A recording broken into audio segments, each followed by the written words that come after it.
बद्रीनाथ के इस स्थान पर सतयुग में बद्री का वन था, जिस कारण इसका नाम बद्रीनाथ पड़ा। इस स्थान पर भगवान शिव माता पार्वती के साथ रहते थे।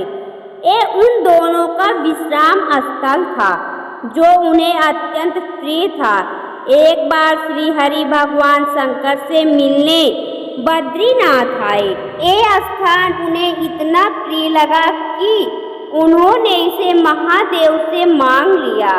महादेव ने हंसते हुए कहा कि आप तो स्वयं त्रिलोक के स्वामी हैं, तो ये स्थान भी आपका ही है, किंतु आपको इसे पार्वती से मांगना होगा। माता पार्वती से वह स्थान मांगना सहज नहीं समझते थे, इसलिए नारायण ने एक युक्ति सोची। वह एक बालक के रूप में बद्रीनाथ के द्वार पर आए और जोर जोर से रुदन करने लगे।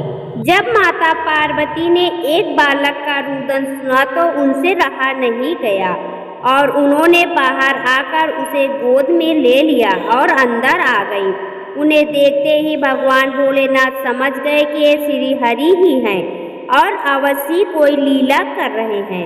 उन्होंने माता पार्वती से कहा कि इस बालक को द्वार पर ही छोड़ आओ, थोड़ी देर में स्वतः ही चला जाएगा। तब माता पार्वती ने कहा कि इतना छोटा बालक अकेला कहाँ जाएगा, इसे यहीं रहने दीजिए। ये कहकर वह उन्हें भवन के अंदर ले गई और सुलाने लगी। भगवान शंकर समझ गए कि अब बद्रीनाथ में रहने का उनका समय समाप्त हो गया है। वैसे भी उन्होंने श्री हरि को वो स्थान पहले ही दे दिया था। उधर माता की गोद में बालक रूपी श्री हरि सो गए। उन्हें सुलाकर जब माता बाहर आई तो महादेव ने उनसे कहा कि चलो कहीं भ्रमण कर आएं। माता उनके साथ भ्रमण पर चली गईं। उनके जाते ही श्री हरि ने बद्रीनाथ का द्वार बंद कर दिया। उधर जब बहुत देर हो गई तो माता पार्वती ने भगवान भोलेनाथ से वापस चलने को कहा। तब महादेव ने कहा कि अब हमें वापस नहीं जाना चाहिए और किसी और स्थान में जाकर बसना चाहिए, किंतु माता को वह स्थान अत्यंत प्रिय था। इसी कारण वह बार बार वापस चलने की जिद करने लगी। अंततः भोलेनाथ और माता वापस बद्रीनाथ आ गए। वहां पहुंचकर माता ने देखा कि द्वार तो बंद है।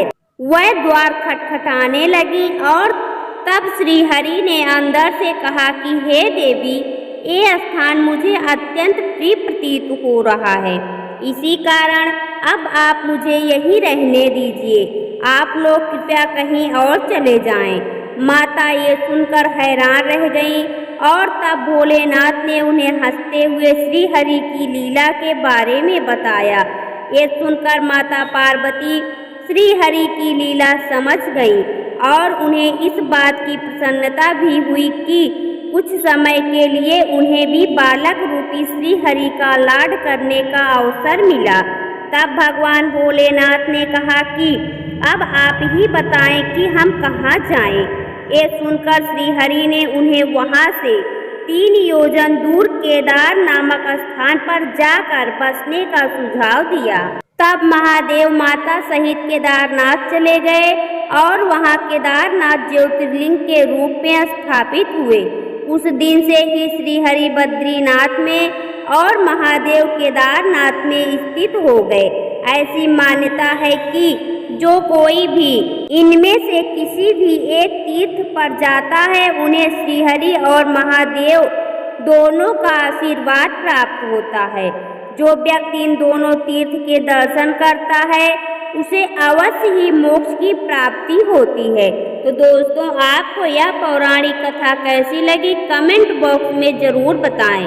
वीडियो को लाइक करें, शेयर करें और हमारे चैनल को सब्सक्राइब करना ना भूलें। वीडियो देखने के लिए आपका बहुत बहुत धन्यवाद।